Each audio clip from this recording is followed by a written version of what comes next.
Good evening, good afternoon, ladies and gentlemen. Welcome back to High Top Sports Oregon. This show is brought to you by BetUS. And I know you Doug fans, you're a little stressed out. 2 weeks in a row now, sweating your tails off. I get it, okay? I get it. But listen, I'm here to calm things down. I think I bring a good perspective. There is some concerns, there is some worries, but I wouldn't freak out too much. We got Derek the Duck Insider. I was concerned about his mental health over the last 72 hours. But we seem to be in good spirits now. Coming into we got the Duck chain rocking and rolling, Derek. How we feeling?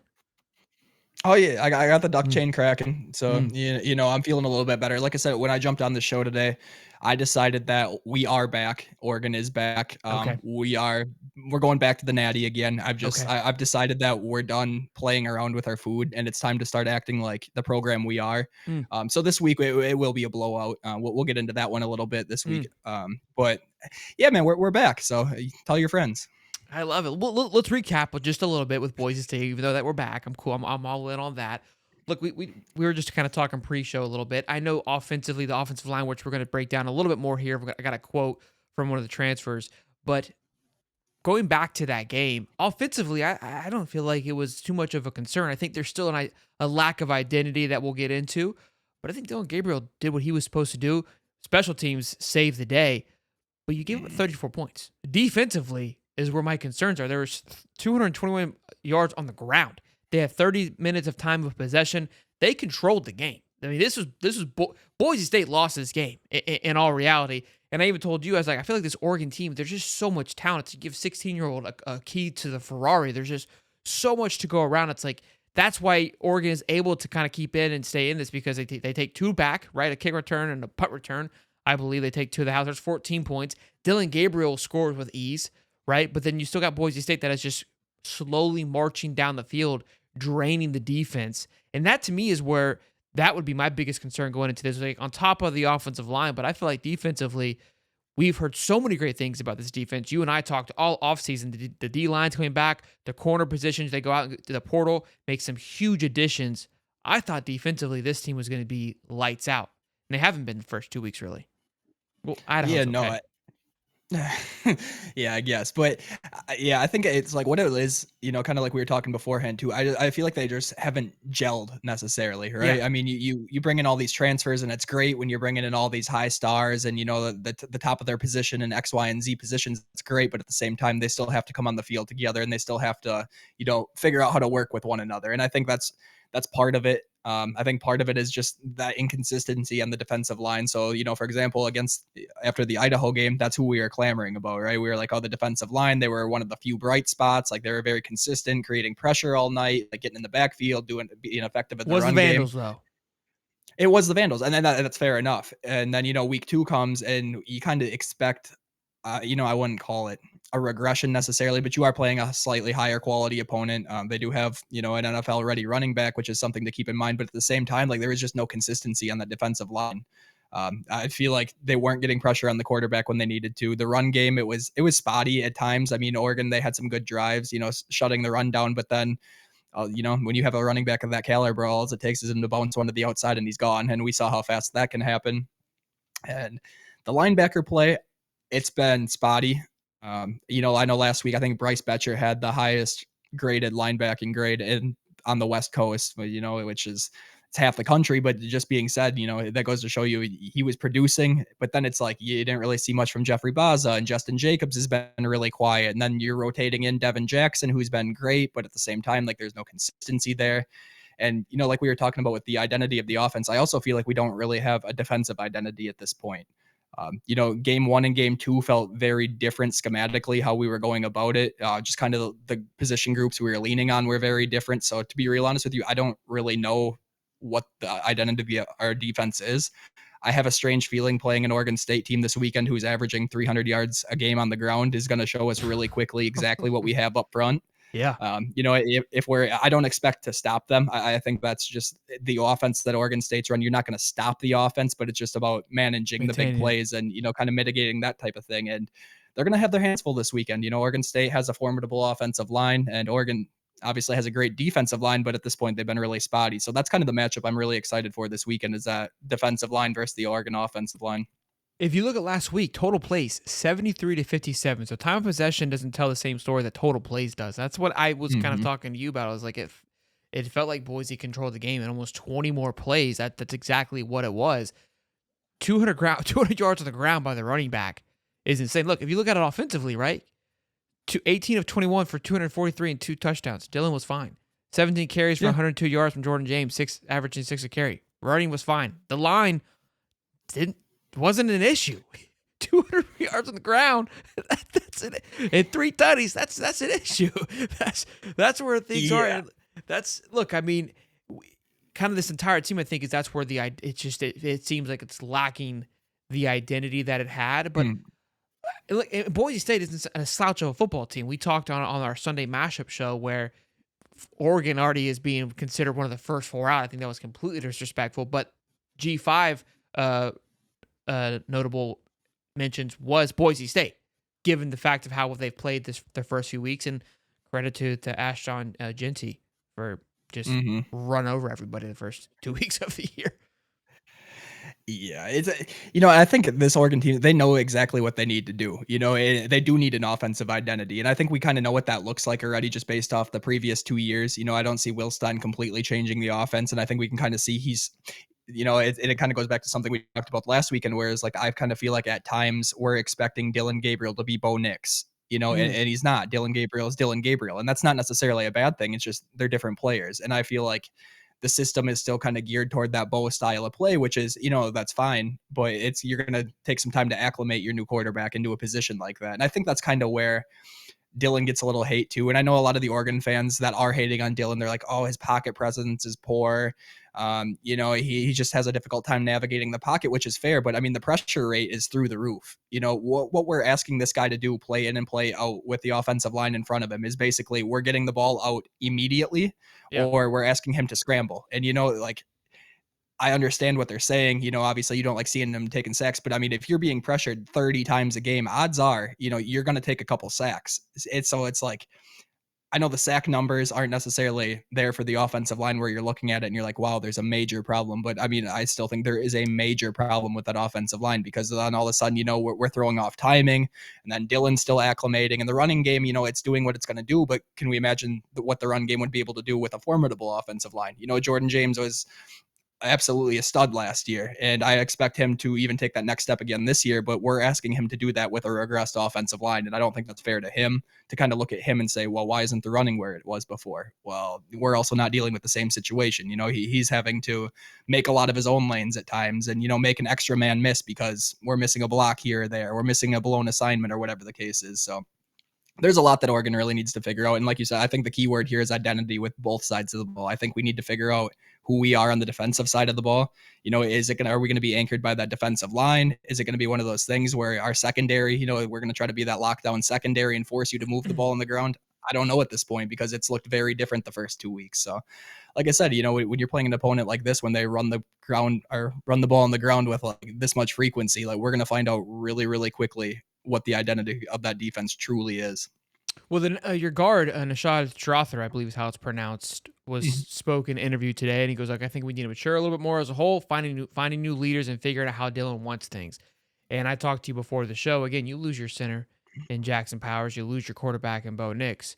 That's huge for the offense. I mean, that is your identity piece. That is the linebacker and safety, what I like to call in defense of the offense. And you lose both of those things. You got a quarterback like Dylan Gabriel who plays a complete different style of ball of Bo Nix, and that's what he's referring to is like understanding who's back there, right? What are his just natural tendencies? Is he naturally to roll out? Is he going to stand? Is he going to step up into the pocket?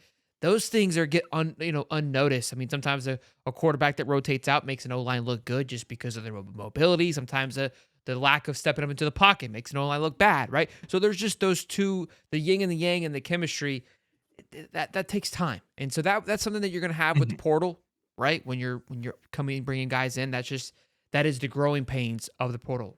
The pro is you can bring in a lot of talent, and so sometimes you can overcome those growing pains because of the talent. And look, I think the Boise State game, and I know how you feel watching these games. As I watch it, I'm like, man, for me as a Gator fan, I'm like, you guys are fine. Low bar though, right? In comparison to what I'm used to watching. So I get your expectations. Week one, you're getting picked up by Desmond Howard and Kirk. to win the whole damn thing. And then you look like kind of, okay, we don't look like that team that they think we should be for the first 2 weeks. And you get a little frustrated. But we talked last week. I wouldn't panic about it too much. But like we keep saying, identity and leadership, it's, for me, I say this with Billy on Florida. He's lost my trust given what happened with Miami. But up until that week, I was completely bought in and trusting into what he brought. That's how I am with Dan and Lanning and the Oregon Ducks. I Mhm. trust what he's able to do. I trust his leadership. And if I'm a Duck and I'm a Duck fan, I'd follow that guy into war. Okay, so up until he gives me reason not to believe him, I think you're going to be in good hands, and I think that these growing pains are going across. I mean, look what happened last week, dude. Like, literally, just take a minute and look across the college football landscape of what happened. Notre Dame goes down to an absolute nobody. Auburn goes down to an absolute nobody. People had them going 8-4, 9-3. Hugh Freeze and the Auburn Tigers were out recruiting DeBoer and Bama. Bama almost goes down to USF, right? Like everybody, for 1 week for another, guys were getting extensions to being in shambles. Norvell can't find his head from his ass. So let's just pump the brakes a little bit, okay? Let's just. Yeah. I get it. It could be worse, and I think it helps that on our Sunday night show we got a Florida State guy. If you guys haven't checked out our Sunday night show, be sure to check out the Sunday night show. But we have a Florida It's Monday State guy morning. on there. Monday Yeah, morning Monday night. matchup. Yeah, and then but seeing him and the expectations they came in with the year, a top 10 team, and like they are like we think Oregon fans are in shambles. Those guys, they don't know up and down right They've already now. quit. The They don't season's know. over. They're like, it's over. We don't care. Right. They've already given But up. and that's the state of college football and how fast people give up. I know I'm a firm believer in Dan Lanning. I truly believe he will get us to the promised land eventually. I think he will bring Oregon their first natty at some point in his career. And I do think he's a phenomenal coach. It's only year 3, whatever the case is. But our fan base, man, it's like we're 2-0 sitting at this point, and there have been people calling for Dan to be on the hot seat right now. And I'm like, we just need to calm down a little bit here. There are so many interworkings at play between, like team chemistry and breaking in all your transfers. And then like you were talking about losing Jackson Powers and Bo, like you don't just lose a quarterback and a center. You truly lose 2 of your captains of the football team. You know what I mean? Like that doesn't just affect the offense. That's a true leader of a football team as a whole. And you're losing 2 of those men. And at that on the offensive line, now we truly don't have that one leader that steps up. Josh Connerly, he's expected to go really highly in the draft and he's been around with the program, but we've kind of heard from the previous years, he's just not a vocal leader like that, which, different players have different styles. That's fine. And kind of the same thing with a Johnny Cornelius, who is struggling right now. And I think that offensive line just in a whole is disjointed. And I kind of think that's what Nishad is saying here. It's what he's kind of mimicking in my eyes is something kind of concerning that Dan said in one of his post-game pressers. It was, he was discussing that offensive line and how we haven't seen a lot of the young guys yet. And the comment he made was around, I don't know if any guys in our offensive line room have deserved an extra reps. And it's just like that. It's that right there where he's very critical of his team, but he's also very quick to, give somebody their flowers. And he just doesn't appear happy with that offensive line. It seems like there's an effort thing there. I don't know if it's like a lack of leadership going on. I don't know if Matthew Bedford potentially, leaving out of the rotation while he's rehabbing an injury. I don't know if that's having, a big factor going on, but there's something going on with this. And I think, Nishad's just trying to speak to that, saying, somebody needs to step up and we do it. We need an identity, we need to figure out who we are. And I don't think they have that. There's a constant rotation going on in that offensive line. And then, Dan kind of confirmed it in his early week presser this week, saying basically we're going to keep going with this rotation until we figure out who our best 5 are. Billy said the same thing. It's not a fun place to be in. I can tell you that. Let's talk about you guys go up against the number 1 team in the Pac-12 this week, and that being the Oregon State Beavs. And unlike the Duck and the Beavs going at it, I love it. Nice little in-town rivalry. The Ducks, however, favored by 16 on BetUS. And when you go to betus.com and use the code YouTube150, you get back 150% of your deposits for your first 3 deposits up to $2,000. Just giving it away, boys and girls, at BetUS. It's absolutely fantastic. Now, you said last time that you usually bet against them because you get 2 wins. I think if you did that last week, you were on top. They were heavy favorites headed into last week. I'm 2-0 betting against the Oregon spread, so let's just put it that way. What do you feel about how we feel about this one? 16 again, you're going up against a similar style of offense. Scares me a little bit. Yeah, Sheldon, what I think is going on here is I think I'm speaking negative things into existence. So let me tell you what I'm gonna do this week. I'm Yeah. gonna absolutely pound that Oregon minus 16, and I don't think that's enough. I think we're gonna just beat the Beavs senseless this week, to be real honest with you.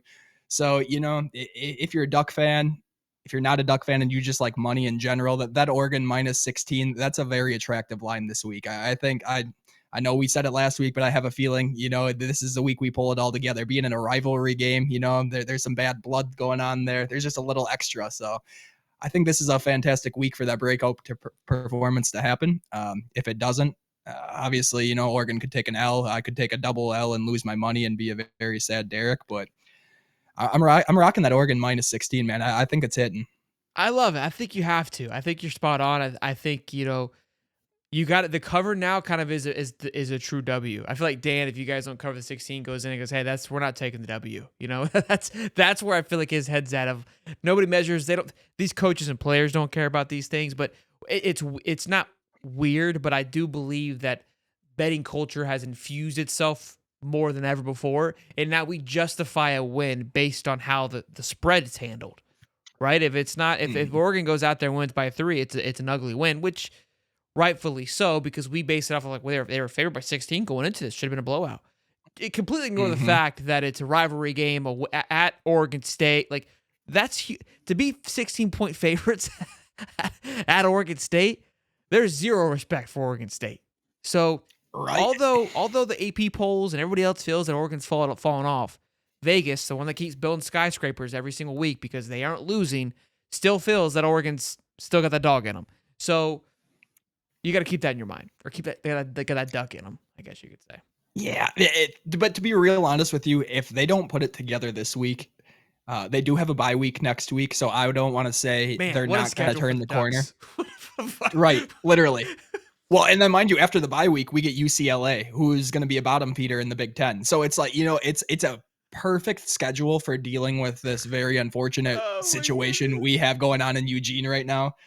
So, like I said, I don't want to say if we don't figure it out this week against Oregon State, it doesn't happen. But I'm going to be real honest with you. If the boys can't find it against an in-state rival after they just gotten their ass chewed for weeks on end for underperforming, like I don't know what to tell you, man. I don't know if this team got the fire in them. That's just the reality of the situation. So I think this is a perfect opportunity for them to go out and show, not even just You know themselves, but what's the national media as well. people are I dropped my mouse. What people are sleeping on too is that like you literally could lose these 3 games and none of it matter. Like the first Mhm. 3 in our reality, like you could have lost these 3 games and that's what's changed about this season that people aren't really comprehending is because all you got to do is win your conference championship and you're in. Win and you're in. That's never been a thing in college football.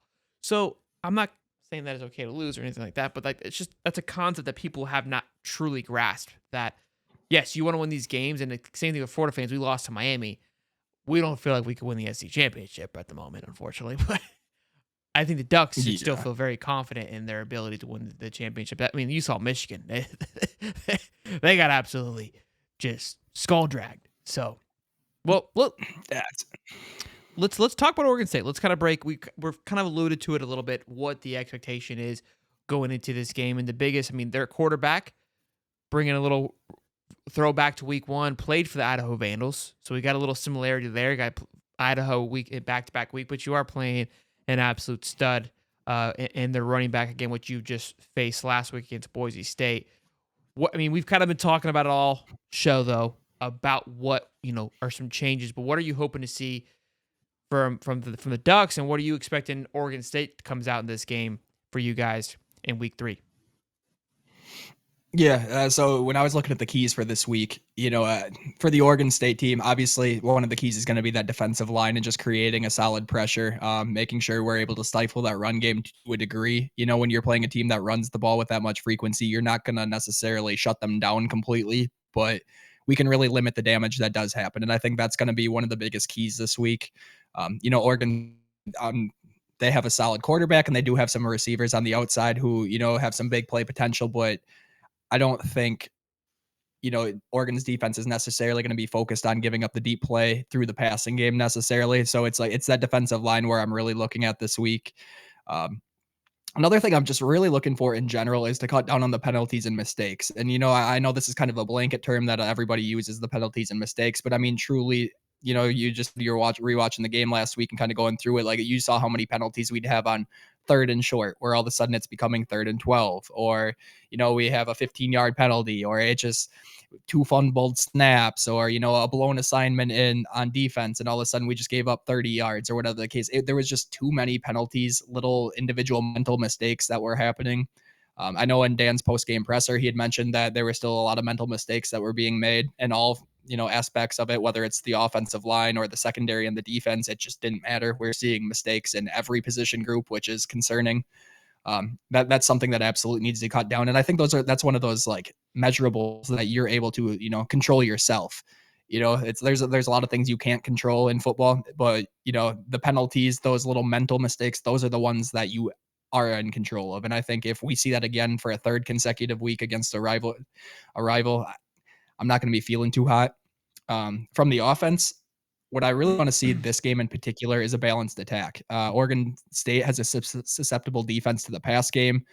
So, this would be a great opportunity to watch Dylan really open it up and let, Tez and Evan on the outside kind of use their burner speed and see what gashes we can create with the big play there. But in order to do so, we need to be effective on that offensive line to create that balanced attack with Jordan James and Noah Whittington, which if those two get going, we really open up the secondary in the big plays. So, it comes down to the balanced attack on offense and, a consistent defensive line. And then as a whole, cutting down on those penalties and mistakes. Because if we have those same type of penalties, odds are we're not walking away with the W this week. We're probably not taking a kick and a punt back to the house this week. It's just not feasible to rely on those type of things. That's huge. And so if you think about what I would like to look for the Ducks is you see what Texas did against Michigan. Number 3 going into number 10. I don't think Michigan's a top 10 team, but ultimately at the time they go in there, they're highly ranked, highly favored. They weren't favored, but a highly quality team at Michigan and absolutely just handle business. Go in there like they've gone into Michigan 10 times before that and handled business. You had Georgia do it against Clemson. I don't think Clemson's just absolute dog either, but Clemson's it ain't that old Vandals, okay? And they handled their business, right? The Oregon Ducks, who were a top 5 team before the season started, have not looked like those two teams. And right now, those two teams just look like them and anybody else. I'm not putting Ohio State into that conversation yet because they haven't played anybody. And to be fair, like you guys haven't played anybody to necessarily get woken up for or excited about. But I think this game, you have to have that, hey, we're legitimate. And I know that you're legitimate, but almost just kind of just let everybody know, like, hey, relax. Let's not get carried away. Let's go handle business. You should be able to stomp Oregon State. There should be a little feistiness, I think, early on. It is a rivalry game. You're always going to have that. You should expect that a little bit. But you're the better team. It's not even. It shouldn't be close. You're 16-point favorites. Vegas knows that you guys are the better team. You know that you're the better team. Go out there and show that you're the better team. Shut the noise up. Shut the rat poison up, as old Saban would say, and get things back in order and in line and rock and roll. I saw some people because I think 2 shows ago I talked to. It was my crazy hypothesis that Dan Lanning wanted to keep it close. You remember the crazy hypothesis? People took it as like legitimate. Like a real, like I was actually sitting here thinking. Yeah, like Dan sitting in the coaches meeting, and he's like, "We're gonna keep this one close. Well, like we don't want to give these boys a big head." Like that's not what you're saying. And I don't think I was like making like fun talk because Dan's like a psychopath. Like that would be some weird shit that he would do. Like clearly that's not likely, but like in a weird, like it's just a boys chit chat. Like I was like, I can't even have fun anymore without getting just absolutely obliterated on it. Like we're talking serious football, but it's like we're just hanging out with the boys. Like let's relax. Well, like you have to understand, man. We as a Duck fans, we are stressed right now, man. We're under the pressure right now, and I think Buddy in the comments was probably just letting his emotions get the best of him at that time. We're kind of looking for a scapegoat to channel our anger to, and unfortunately, you're the Florida guy on this show. I can be that guy. Yeah, I don't mind being that guy. Yeah, somebody's got to be it. I can be the but Duck fans right now, they're not having a good time right now. I don't think they're down for the jokes currently. I think they'll be feeling a lot better after this weekend potentially. But the one thing that really scares me, in a little article that I was reading about why Oregon State's dangerous this weekend, it's like, in a game like this, they're going to throw everything at you, right? They have absolutely nothing to lose. Like you said, that's been your last 3 games. That's And that's it too, man. You've been the Super We Bowl for saw it these against 3 teams. yeah, we saw it very, very apparently against Idaho, which I mean, we saw trick plays on trick plays, which I completely expect, and we expect to shut them down. But at the same time, like this just goes to show you, these teams are going to be throwing everything they have at you to try to throw you off your game or quit, get it Oregon to stop playing Oregon football. So it does scare me a little bit. I think we're going to see some trick plays. I think we're going to see some unconventional stuff from Oregon State, and that's not necessarily what you want to see when you're searching for an identity. So maybe I don't feel as confident about that minus 16, but I gotta put on the brave face for the boys. So that's what I'm doing this week. Look, I mean, Florida's schedule the hardest schedule in college football this year, right? Everyone's like, look, I think they're a good football team, but they're gonna have a hard time just because week in and week out, it's an absolute gauntlet. And in a way, when you're like the Oregon Ducks, each game is gonna have its own little gauntlet, its own little war, because every team that you are coming across is gonna be on their A game. And when a team can find kind of some kind of rhythm like that, it is a dangerous place to be when you are the Ducks and you are kind of trying to find yourself, and you are almost in a way probably treat these games like a find up game. But look, you're week 3. That shit's got to go. You got to lock it in. Well, boys, I hope you guys enjoyed this show today. Of course, this show is brought to you by BetUS. Be sure to smash the like button, subscribe. I'm Shelton. That's Derek the Duck, not the press Zomer. We'll see you boys. We'll see you boys in the next one. Peace and love, babe.